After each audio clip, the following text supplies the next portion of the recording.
c'est important, je pense, hein, même si c'est tendu à certains moments. Mais enfin, d'abord, c'est que c'est hautement politique ce qu'on est en train de questionner maintenant, parce que les décisions sont prises dans les lieux politiques. Hein, ça, c'est une chose. Donc, nos interpellations, nos échanges, ils ont cette dimension-là. Et je pense que ça nécessite un respect des prises de parole qui ont lieu ici. Mais l'autre aspect, c'est quand même, en tout cas au niveau de l'EST, notre questionnement par rapport à cette nouvelle réglementation, elle est identique à celle qui datait de 2014. C'est pour ça qu'on re-questionne l'opinion publique aussi au départ d'un tract qu'on avait diffusé à ce moment-là. C'est-à-dire que pour nous, ça reste fondamentalement, je dirais, un aspect discriminatoire par rapport aux plus pauvres. C'est-à-dire la discrimination par rapport à la possibilité d'exprimer son indigence sur l'espace public à certains endroits. Et ça, c'est une discrimination fondamentale par rapport à des droits humains fondamentaux. D'exprimer son indigence sur l'espace public. Donc pour nous, c'est fondamental cette question-là. Donc on se réserve encore le droit de voir ce qu'on aura comme réaction au niveau du mouvement LST par rapport à ce questionnement-là.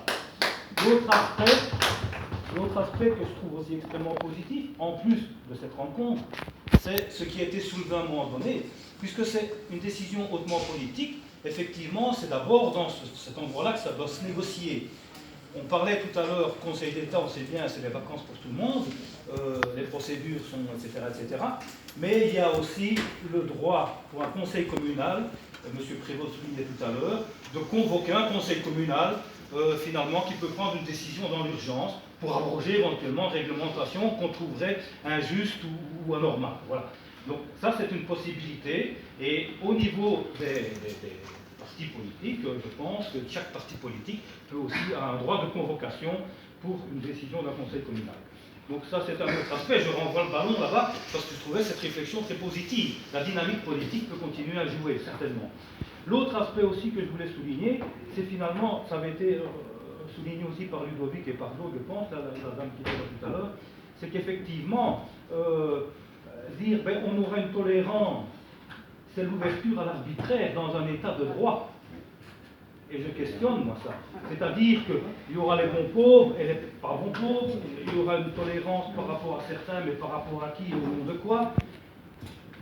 C'est une attitude humaniste par rapport à quelque chose qui est profondément inhumain. De dire qu'il y aura une tolérance par rapport, finalement, à la souffrance.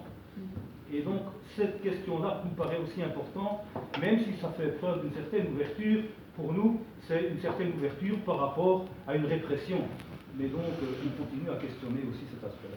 Merci pour le temps de parole.